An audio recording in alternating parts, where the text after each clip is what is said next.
Hey guys, this is National Master Kevin Yang back at it with another video.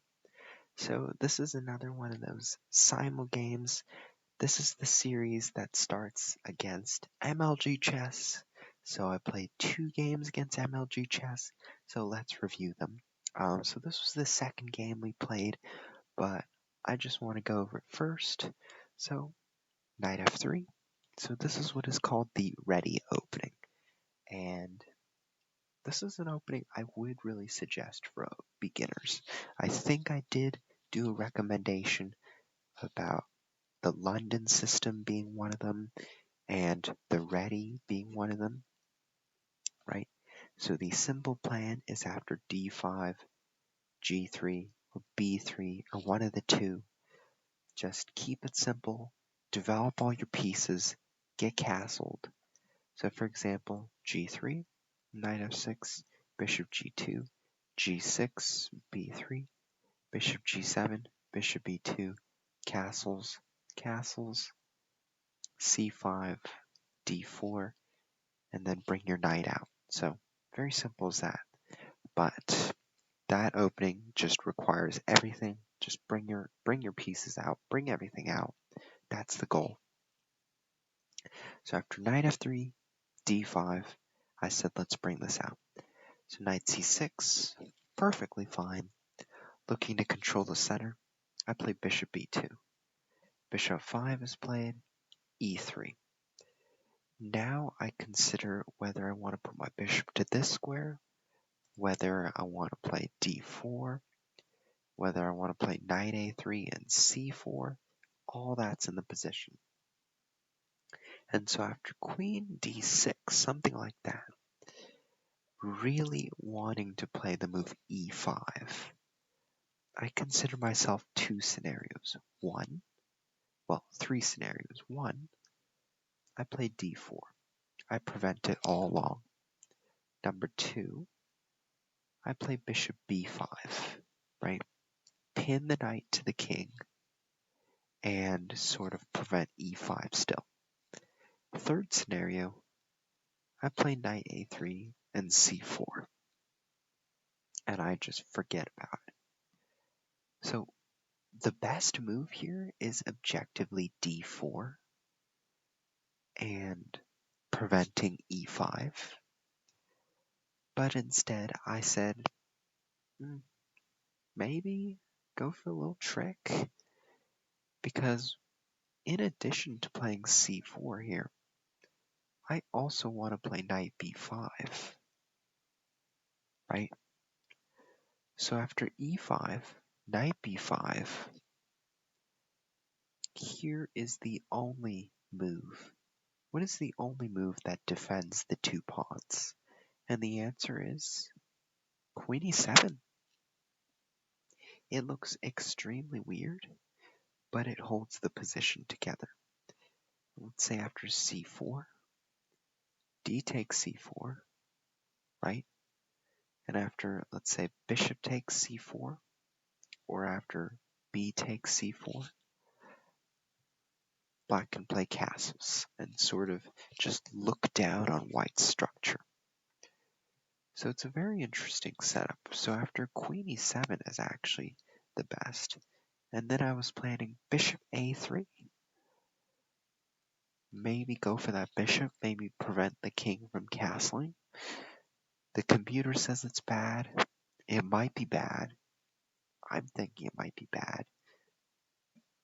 But I don't know. Didn't happen in the game. So a little bit lucky. After knight b5, queen d7 happened, and unfortunate.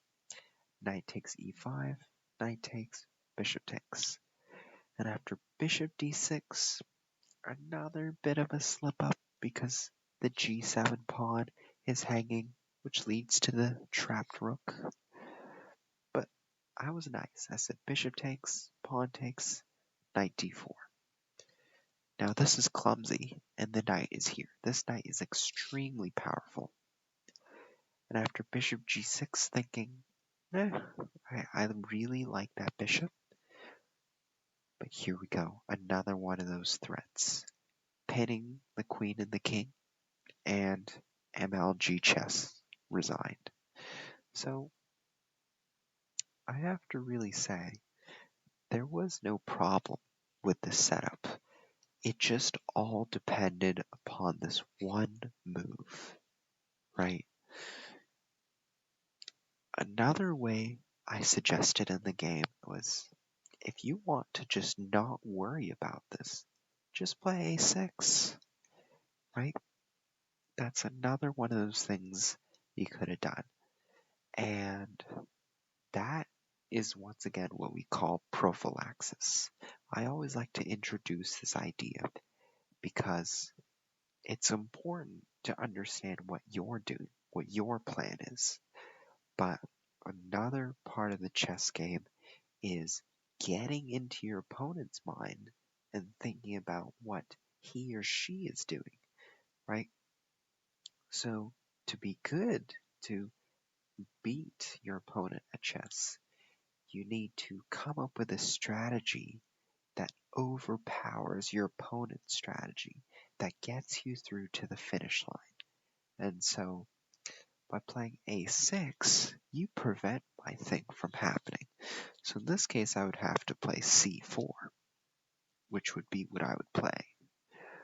But e5 is perfectly fine. It's just one move, right? Really hard to see, really odd to see because this bishop looks really badly placed.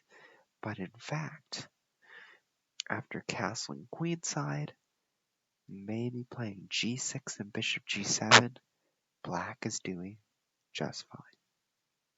So let's go on to the next game we played against MLG Chess. So in this game, this was actually the first game we played. And so e4, I played b6. So I've already introduced this opening on my channel multiple times.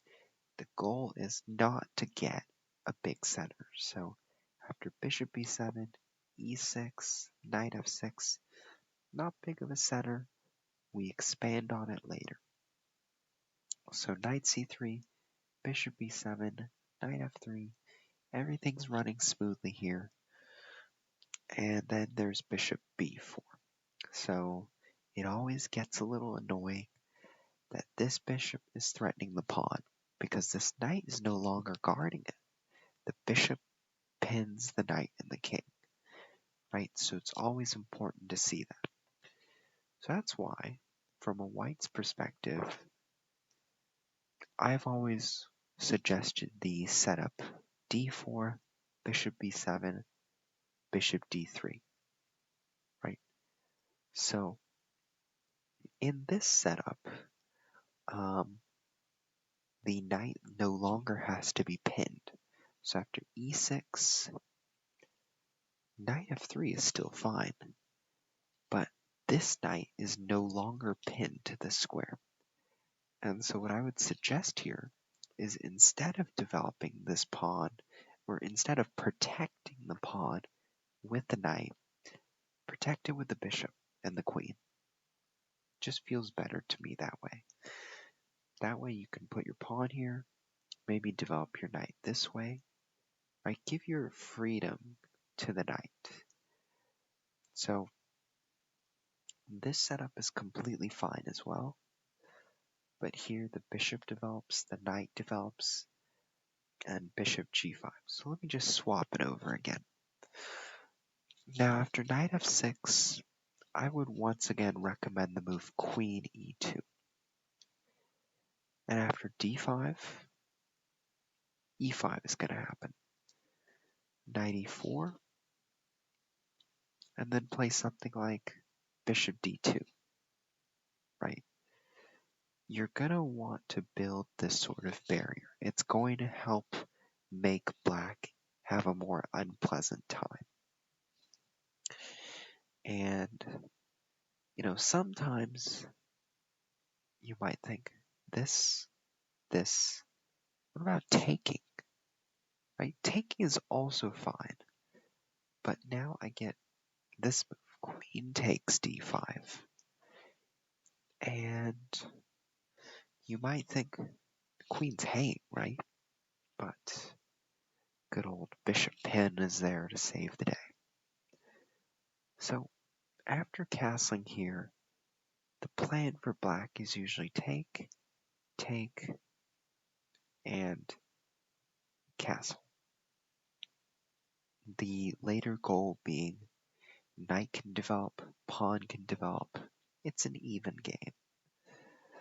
So let's go back to the game setup. Bishop g5 is also a good move, right? Pins the knight against the queen, perfectly fine. After h6, bishop takes, queen takes.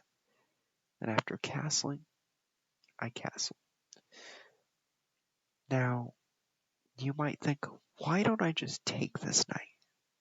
Right? Why don't I just give him some doubled pawns? And, right, so this is to show what I'm talking about. Now, you might think that this is bad for white, but it's not as bad as it seems.